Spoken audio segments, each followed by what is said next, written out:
Okay, everyone, let's get started. Thank you. I will endeavour to keep my mic on this time.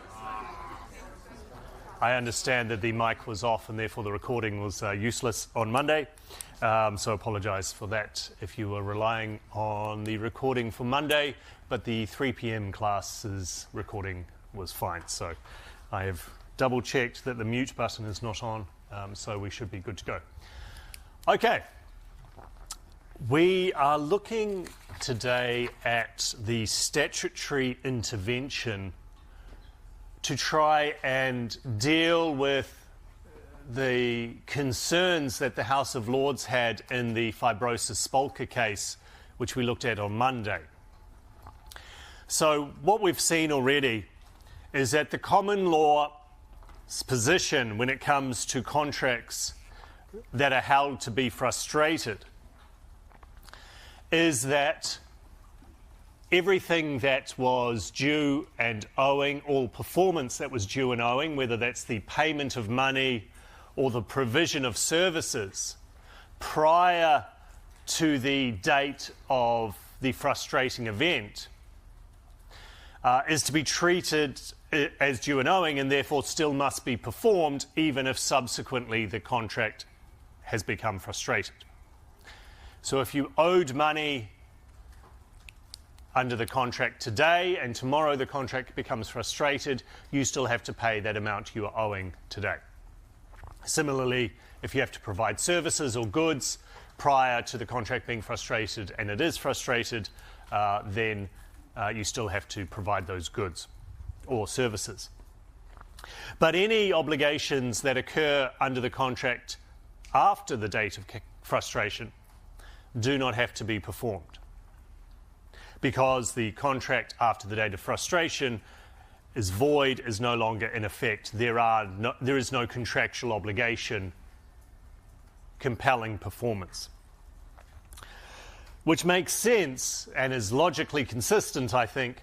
But the trouble is that it can lead to some seemingly unjust or unfair results, particularly in contracts where either you have all payment up front and then a delay before the other side must perform, which was the Chandler and Webster situation, or the reverse, where you have one party having to perform wholly before getting paid for that work, which was the Appleby and Myers situation, where effectively if the contract is frustrated between the date of payment or performance and the other side having to perform, then one party must do all their obligations under the contract and in return they get nothing. And so that's why the House of Lords in fibrosis spolka said we can provide some relief when one party has paid money and in return received absolutely nothing. There has been a total failure of consideration. In that case, we can order the payment to be returned to the payer. This doesn't help, though, where the failure of consideration was not total, where there was some benefit returned, no matter how small. And it doesn't help when the person being ordered to repay the money has incurred expenses for the purpose of completing the contract. And the House of Lords in fibrosis spolka said we can't do any broad restitutionary, can't give broad restitutionary relief here. We need Parliament to provide a statutory framework that we can apply to try and do what is just when the contract has been frustrated. And as I mentioned at the end on Monday, that's exactly what Parliament did the following year in the UK, the year after in New Zealand. And that statutory regime has continued on to this day and is now contained within the subpart titled Frustrated Contracts in the CCLA. So that's section 60 to 69 of the CCLA. And we're going to look at those now. But before I do that, are there any questions at all about what we did on Monday, about the consequences of frustration at common law? I want us to all be on the same page before we go any further. So if you do have questions, please, now is the time to ask them. Anything at all, anything that didn't make sense.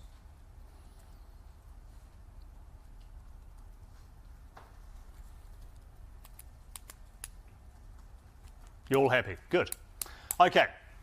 Well, let's go through these statutory sections together. The first point to note is that these sections only apply when a contract has already been held to be frustrated. So these sections have nothing to say about whether or not a contract is frustrated or not. That is still the purview of the common law, which we have looked at through cases like Planet Kids in New Zealand. So, it applies if a contract governed by New Zealand law has become impossible to perform or has become otherwise frustrated.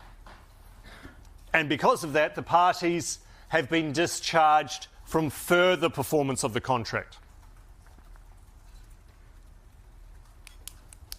Whether the contract has become frustrated or not is not something that these sections deal with. You still need the common law to figure out whether or not the contract is frustrated. But assuming that it has been frustrated, then these sections apply. And the first section is very clear and obvious, and it deals with the situation that we saw in Chandler and Webster and also Fabrosis-Spolker.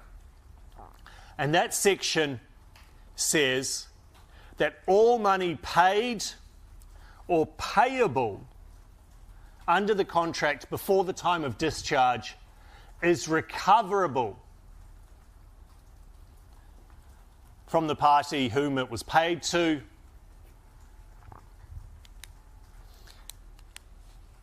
so you can get all your money back under section 61(1), and you no longer have to pay anything that was due and owing at the time the contract was frustrated. So under Chandler and Webster, for example, remember he'd paid £100 for the use of the room. He owed another £41.15. If that situation arose today, then the plaintiff would be able to recover the £100 and would not have to pay anything further under section 61. Be clear that there is no discretion for the courts to exercise here. This is an absolute rule. All money paid under a contract that has been frustrated must be returned, and all money that is payable at the date of frustration ceases to be payable. No discretion for the courts. That is the rule. Is everyone happy so far? Does it make sense? Yes. Isn't that kind of like, I don't know, if all money's payable, like what if like the company like obviously had to use some of that money to build the product or some kind of business? This is exactly the problem that the House of Lords and Fabrosis-Spolker mentioned. What happens, the question is, what happens when the party who has received this money has used it to perform the contract? So, for example, I'm supplying you with high specification goods that I need to build from scratch under the contract. You've paid me money, and I have used that money or some of that money to start building machine tools, for example, or a new factory, or even the goods themselves. I have to return all that money. Now I'm out of pocket. And this is exactly what the House of Lords and Fabrosis-Spolker was concerned about. And that's why we have section 62, which, unlike section 61, there is no right under section 62. This is where the courts start to have discretion to try and do what is just. So, this section applies when the party who has had money paid or payable to it under the contract has incurred expenses prior to the time of discharge, the frustrating event, in or for the purpose of performing the contract. So I've received money from you, I have used that money or some of that money to perform or get myself ready to perform the contract. Well, if that's the case, the court may, it's very discretionary, if it's just to do so, having regard to all the circumstances, allow me, who's been paid money, to retain or recover the whole or any part of the money that was paid or payable. So this is one limit on the amount that I can recover. It cannot exceed what I was paid or I was owed under the contract at the date of frustration. Furthermore, obviously the amount that I can recover or retain must not exceed my actual expenses.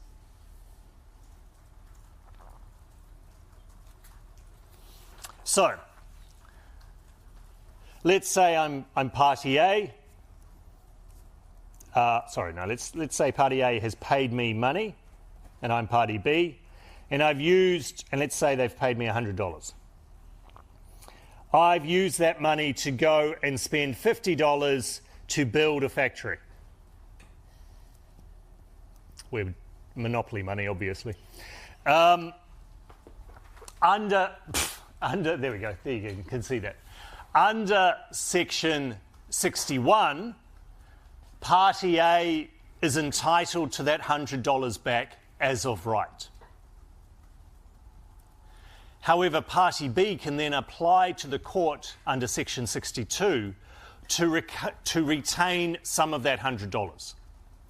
What's the most that party B can ask for under section 62?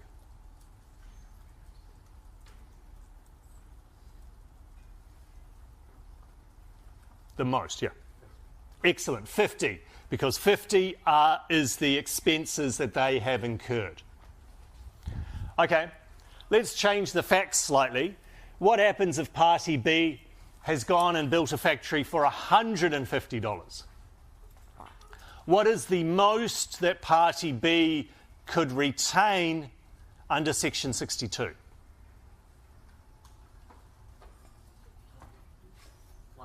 100. Excellent. Why is that? Because it's the maximum that's transferred as part of the contract. Excellent. Yeah, there are two limits. Firstly, your actual expenses.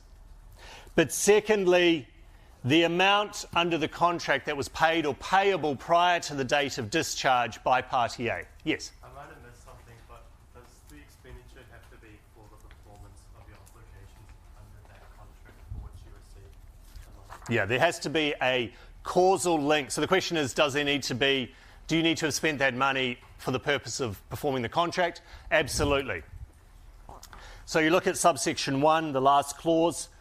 The expenses must be incurred in or for the purpose of performing the contract. So you can't go on and spend $150 on your work Christmas party and then try and retain that amount. You have to show some causal connection between your expenses and your obligations under this contract that has become frustrated. Cool. Is everyone happy so far? The point to take away is firstly that there are those two limits on the amount that you can retain. Secondly, you have no right to retain anything. You make an application to the court, and the court may allow you to keep some of that money if it considers it just to do so. And we will see in the case of Gamerco that I've asked you to read today, that was exactly the situation that they were dealing with, where one party had paid to Guns N' Roses about $500,000, and Guns N' Roses sought to retain some of that money for the expenses that they had incurred to get the show ready. And the court was having to figure out, is it just for Guns N' Roses to retain all or some of that $500,000. And in the end, they decided, no, it wasn't, and the money was returned. Okay, everyone happy so far? Any questions at all? Yeah. What happens if there's a contract where you make an upfront payment? Yes. And the thing you get in return is something ongoing, like an ongoing supply contract. Yes. And the frustration happens in the middle of the ongoing supply, so you've gotten some of the product, but then not the rest. How does that apply with the money, original deposit that you paid back? Sure. Great question. It's like I've planted these questions because actually that's answered by section 63. So the question is, what happens if you've paid some money and in return you've received some goods or services? Not all of the goods and services owing under the contract, but some. One way that situation can be dealt with is under section 63. Section 63 says when A has obtained a valuable benefit under the contract before the date of frustration, and that benefit was obtained because the other party has done something in performance of the contract. So it can't be an incidental benefit. Again, there needs to be a causal connection between your benefit and what the other party has done under the contract. Then the party to whom the benefit was given by may recover the sum, if any, that the court considers just. And in determining whether it's just or not, the court must have regard to all the circumstances, in particular the amount of any expenses incurred before the time of discharge by A in performing the contract, including any money paid or payable by A to any other party under the contract, and also any money that's retained or recoverable by A under section 62, and the effect that the circumstances that gave rise to the frustration of the contract has in relation to that benefit. So what that is saying, and then subsection 4 says you cannot retain or receive any money greater than the value of the benefit you've conferred, which makes sense.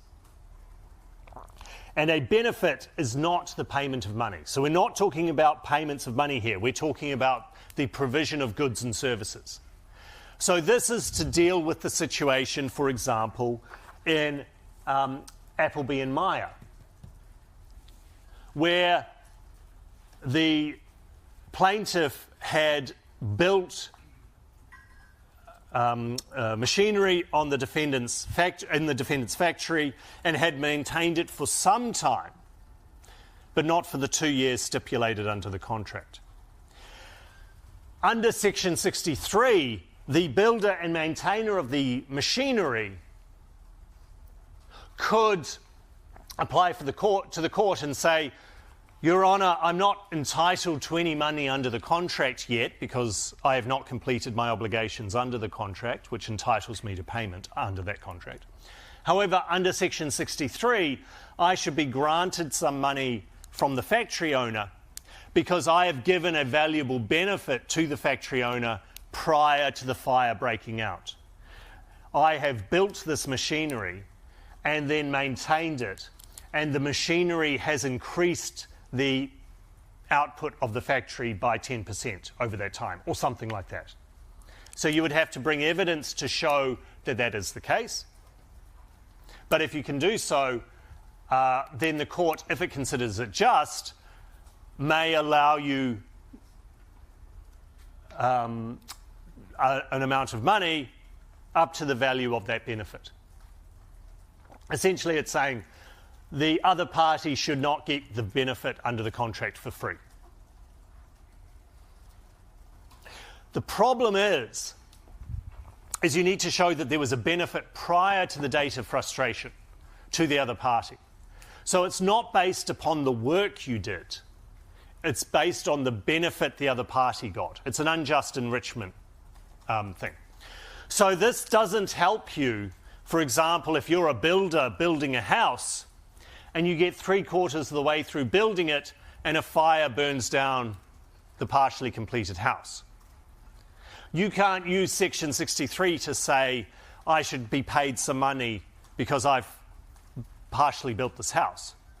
Because you need to show that that partially built house provided a valuable benefit prior to the date of frustration. And you'd be hard-pressed to do that. You need to show some valuable benefit prior to the date of frustration. And in doing so, you must also take into account what effect the frustrating event had on that valuable benefit. So if the valuable benefit, for whatever reason, is completely consumed by the frustrating event, then Section 63 will not help you. So, Section 63 is not an absolute... it's not a panacea. It doesn't solve all the problems, because you're going to have to show a valuable benefit given to the other party prior to the date of discharge.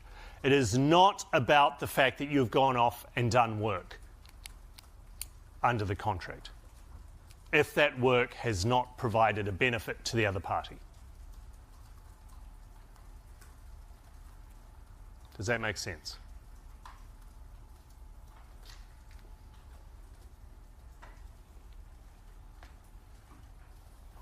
Okay, so what would happen then if I was a builder and under the contract there's a deposit paid, and I go and hire subcontractors, they start work on your house, and then halfway through there's a frustrating event, a fire brings the contract to an end. How would these sections interact? Well, the starting point is Section 1, the deposit that I received must be returned to the owner. Right? Any money paid or payable prior to the date of frustration must be returned. I can then, under Section 62, seek to retain some or all of that deposit because I've incurred expenses in starting to perform my side of the bargain. What have I done? I've hired subcontractors. I've bought materials, etc., etc. So I'll have to go to court and say, Your Honour, these are the expenses that I have incurred in order to build this house under the contract which has now been frustrated. And the court may allow me to retain some or all of the deposit, but no more than that. So if my expenses are more than the deposit, I can't recover all my expenses. I may also be able to argue Section 63 and say I've conferred a valuable benefit on the owner, but a half-completed house which is then destroyed by fire is unlikely to have incurred any valuable benefit.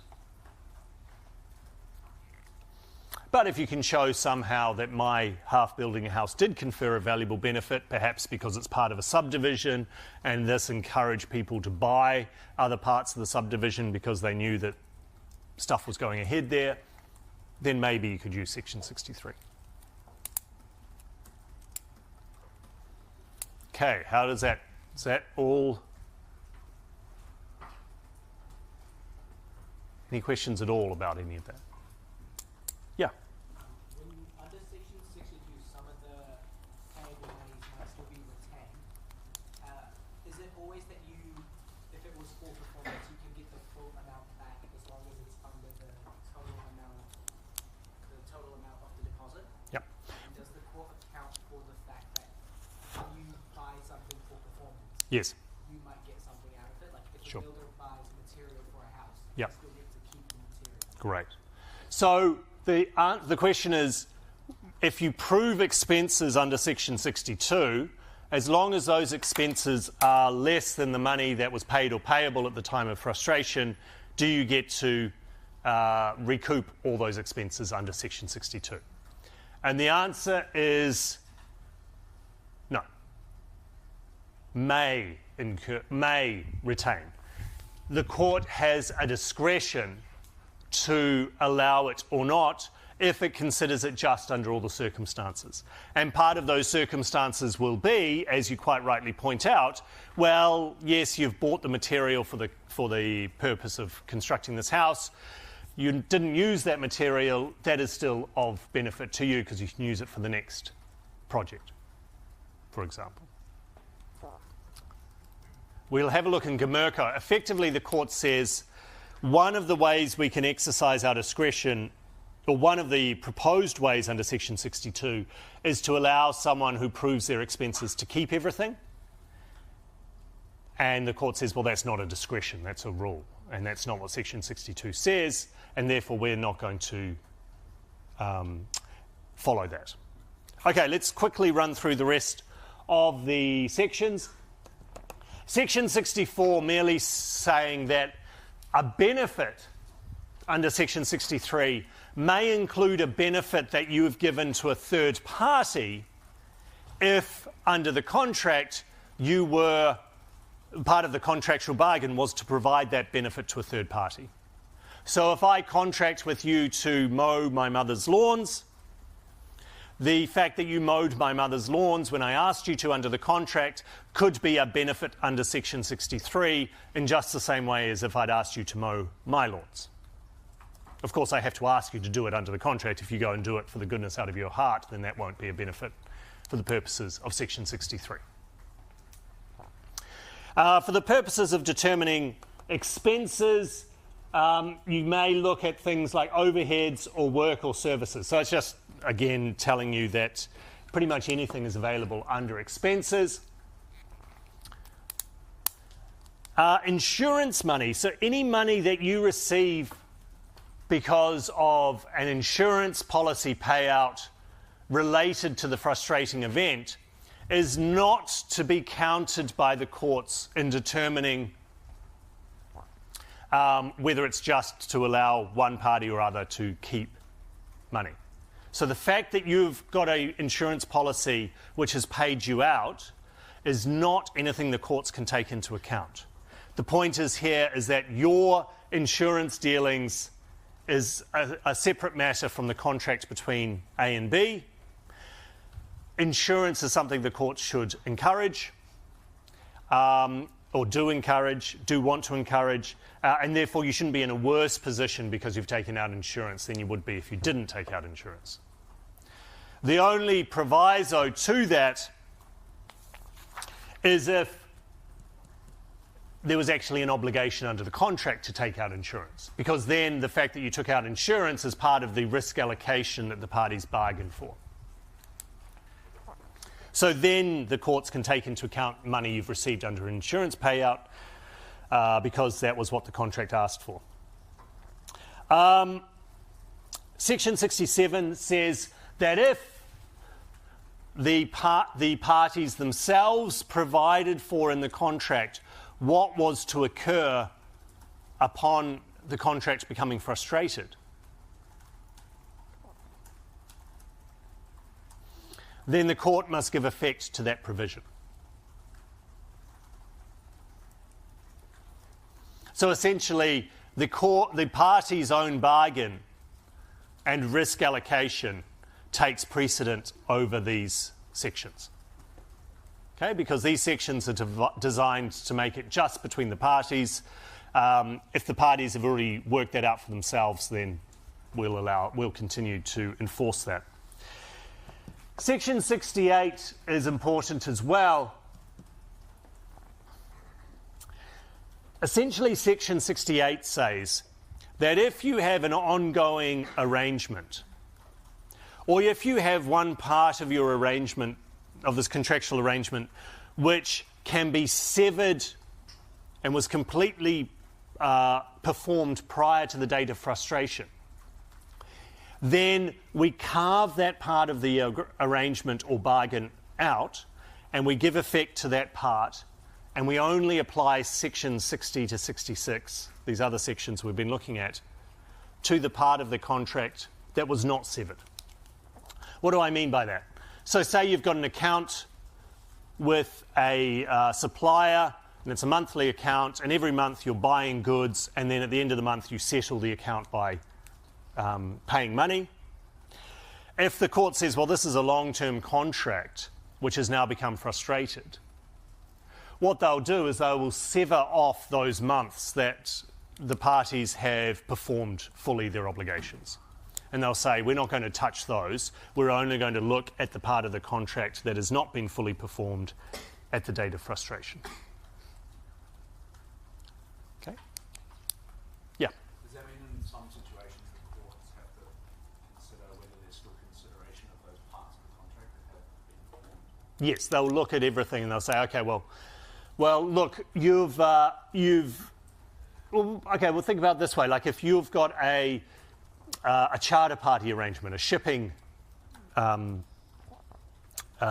arrangement, lease, and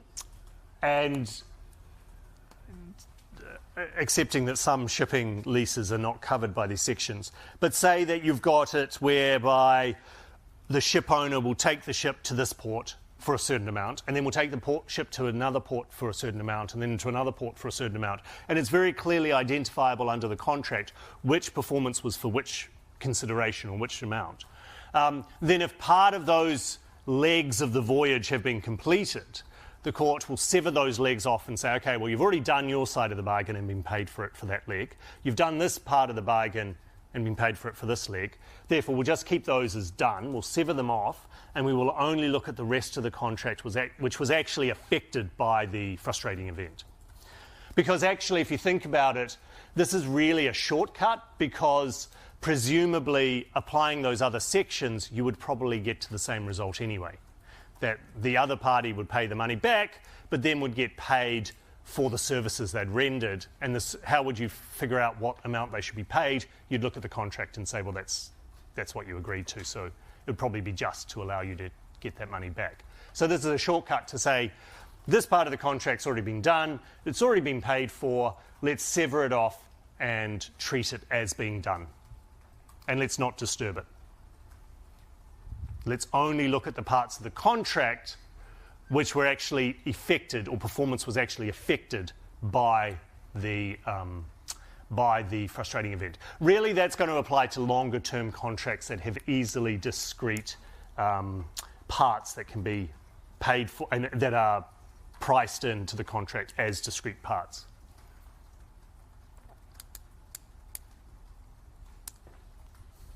Cool. Okay, and then there's some savings provisions. It doesn't apply in certain circumstances, which effectively have their own rules. So insurance contracts, sale of goods contracts, some shipping contracts, some charter party contracts, because they have their own provisions for frustration. Okay, any questions at all before we quickly look at GMERCO, and then I want to look at that question that I asked you to look at from 2017. Yeah, up the front. Section 68 only applies when both parties has done the bargain, like for example for the charter lease agreement, so that the journey is completed and the bargain has been done, like the party paid, then it only applies to that situation.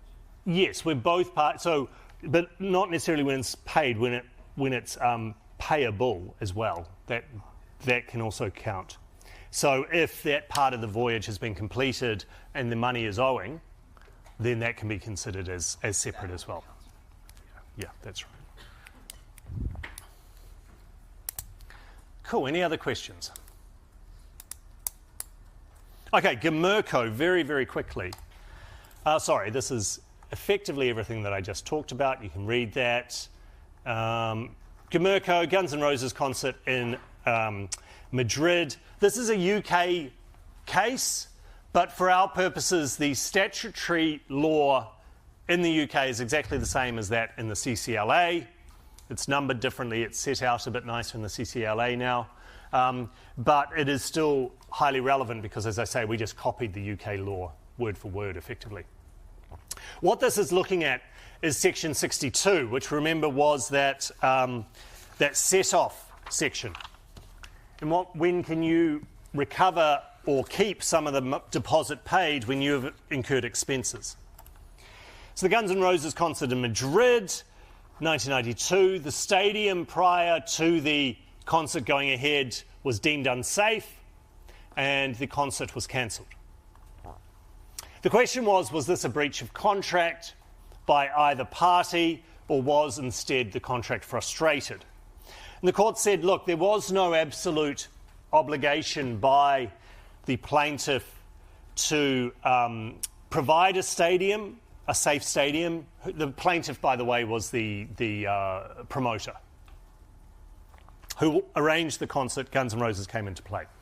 The fact, therefore, there wasn't a safe stadium was not a breach of contract. They had taken all reasonable endeavours to obtain the safety permits, and those safety permits were not issued due to no fault of their own. The fact that the stadium was unsafe was not anything to do with the promoter. They hadn't built or passed the stadium off as being safe. Instead, the contract was frustrated because the concert was physically incapable of performance and also legally incapable of performance. Don't know if it was physically incapable. They could have gone and played. It just might have meant that one of them fell through the stage.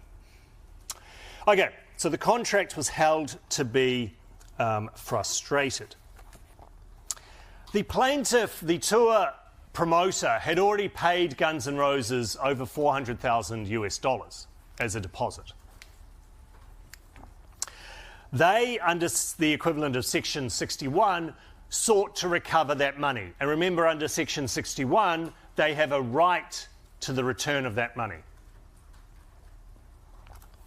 So the only question is, can some or all of that money be retained by Guns N' Roses, the defendant, under Section 62 because they have incurred expenses in or for the purpose of performing the contract? So we're looking at the UK equivalent of Section 61 and 62. And of course, as Section 61 says, the starting point is that the plaintiff gets all of that money back as of right. And it's the question, the only discretion the court has is, can we reduce that amount? Can the defendant keep some of that using our discretion? The first problem they had is that, surprise, surprise, the rock band did not keep very good accounts. And it was hard for the court to determine what expenses were actually incurred prior to the concert being cancelled and the contract being frustrated. They had a new accounts manager who the best he could say was, well, I'm pretty sure we spent this because the accounts say we spent it, but we don't know. So there was a real evidential lack by Guns N' Roses as to what actual expenses were incurred. And this is a problem because under Section 62, the onus is on you, the party seeking to set off your expenses, to prove what those expenses were and that you'd spent them in or for the purpose of performing the contract.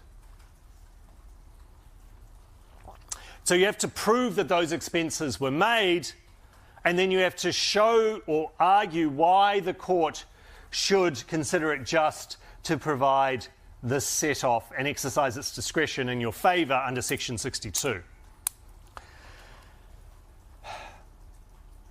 So the court says, look, there's three possible approaches to Section 62.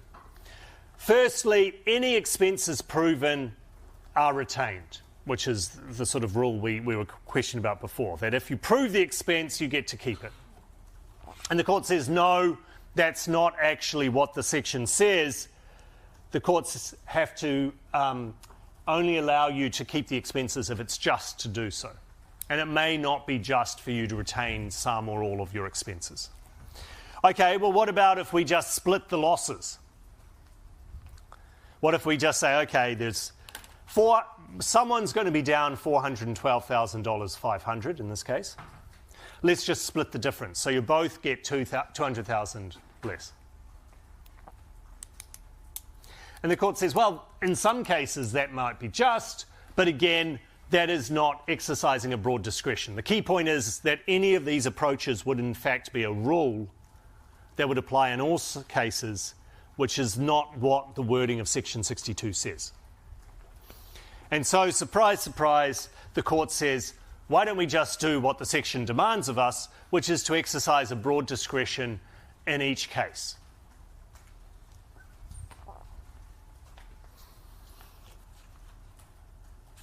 And that's what the court does in this instance. In the end, the court favours the approach of exercising a broad discretion and decides that Guns N' Roses gets to keep none of the $400,000. The judge accepts that Guns N' Roses did incur some expenses prior to this contract being frustrated, but it's not clear how much those expenses were, which is not a good starting point to try and say I should get some money back. If you can't prove what those expenses were, you're going to have a hard time proving getting Section 62 in your favour. Interestingly also, the court said, well, look, Guns N' Roses may have incurred some expenses for this concert, but they've actually had on this tour all these other concerts where they've made an awful lot of money.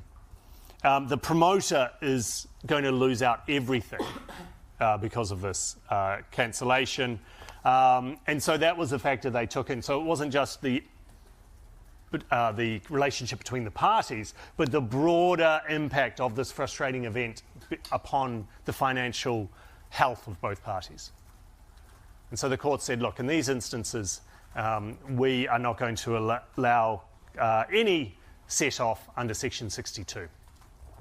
It would have been interesting to see if Guns N' Roses actually come with the books properly and with some good evidence to show what their actual expenses were, because you do get the impression from Gumurko that the courts would have then had to actually provide some better reasoning as to how to exercise the set-off. But what we can take from Gumurko is firstly an example of how these two sections, 61 and 62, interact, and also this point that Section 62 is not one that can be reduced to a rule of allowing all expenses to be retained or dividing the losses into two.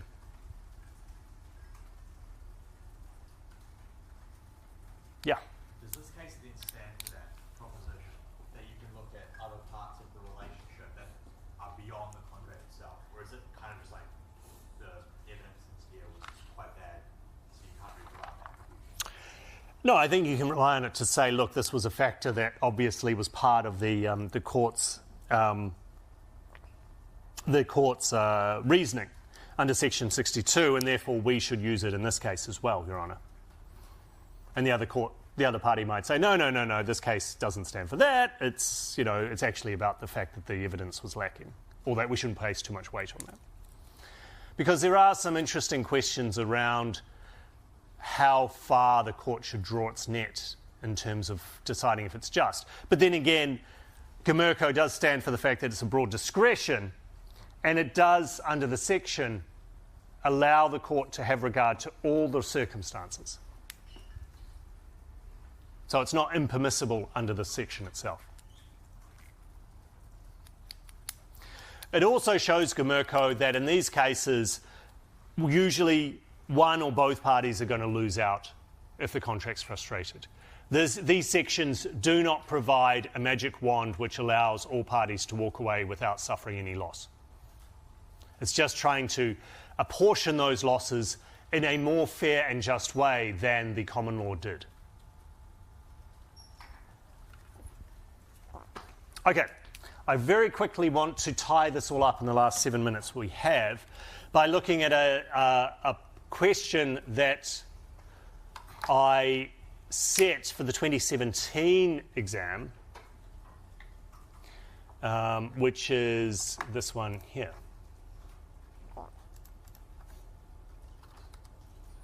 Oops. No, it doesn't allow me to do that. Okay, I hope you've all had a read of this. There we go. This question was about a 40-minute question, if I remember rightly. It was 25 marks. What you had here was a situation where you had a landowner which had entered into a long-term lease with Apple for 30 years.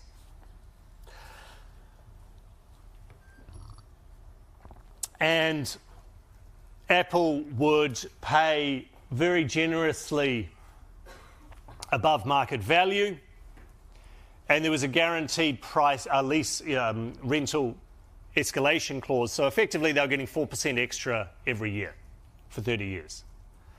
And they would get a deposit 6 months before the lease term began.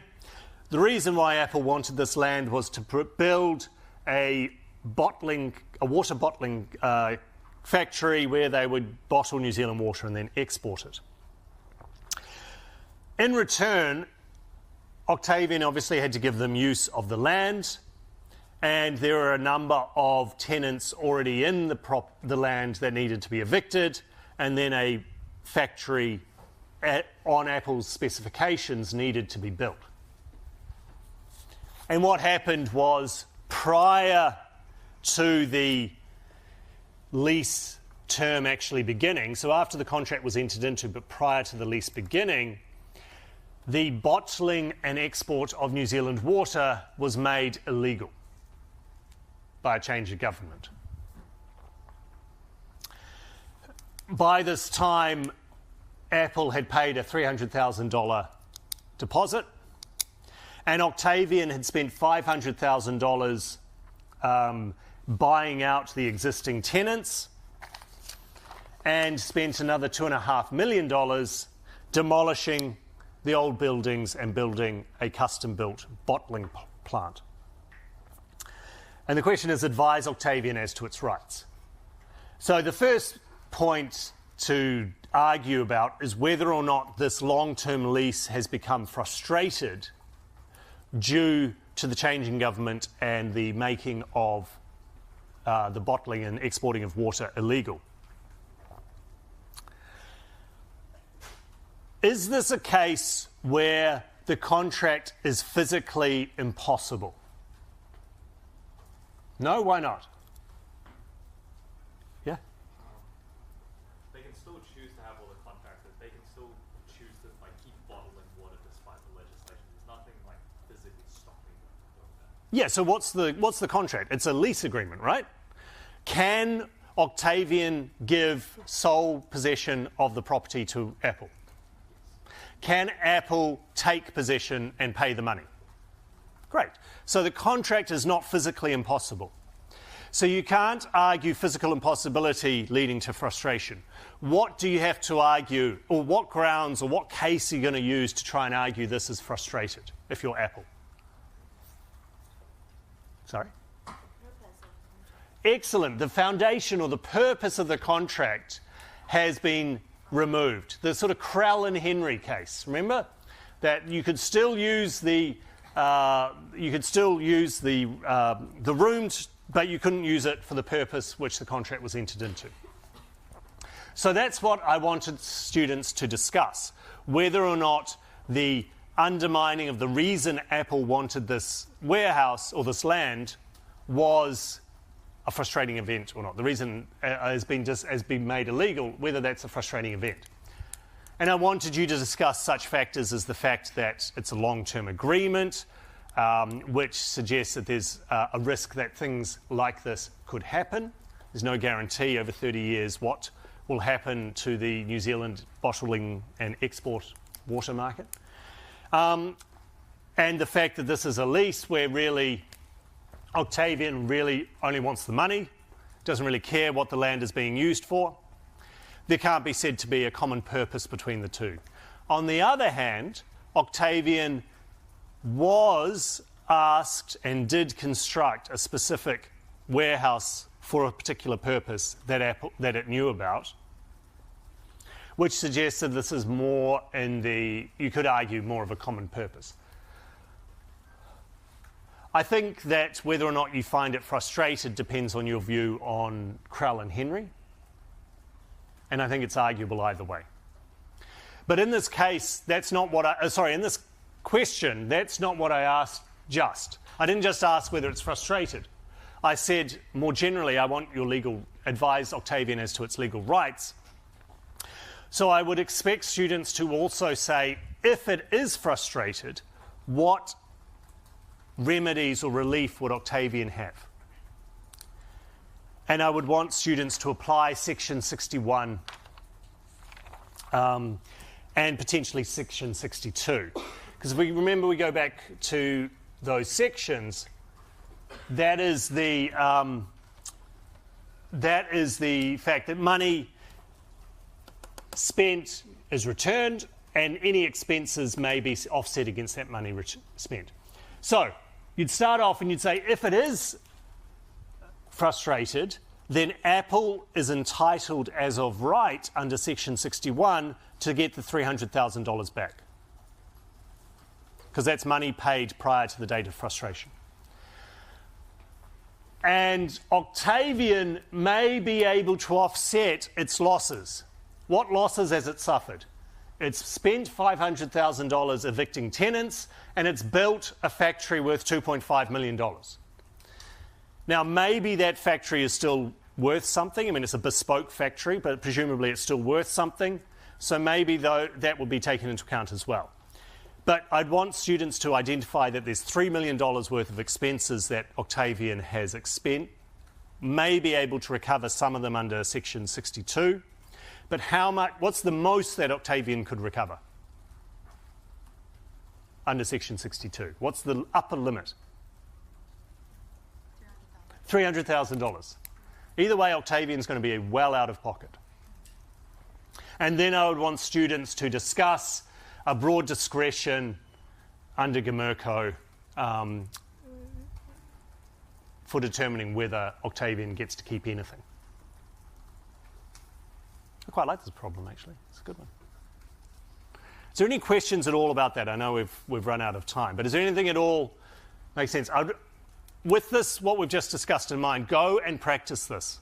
It's a really good way to summarise the information that we've done on frustration, because this is the end of frustration now. We're not going to talk about it anymore. We're going to move on to mistake, which is even more interesting, next time you're with me. But of course, you've got Josh next week for misrep, and then you'll see me the week after for mistake. Hey, thank you everyone. Have a good week, and I'll see you in a fortnight.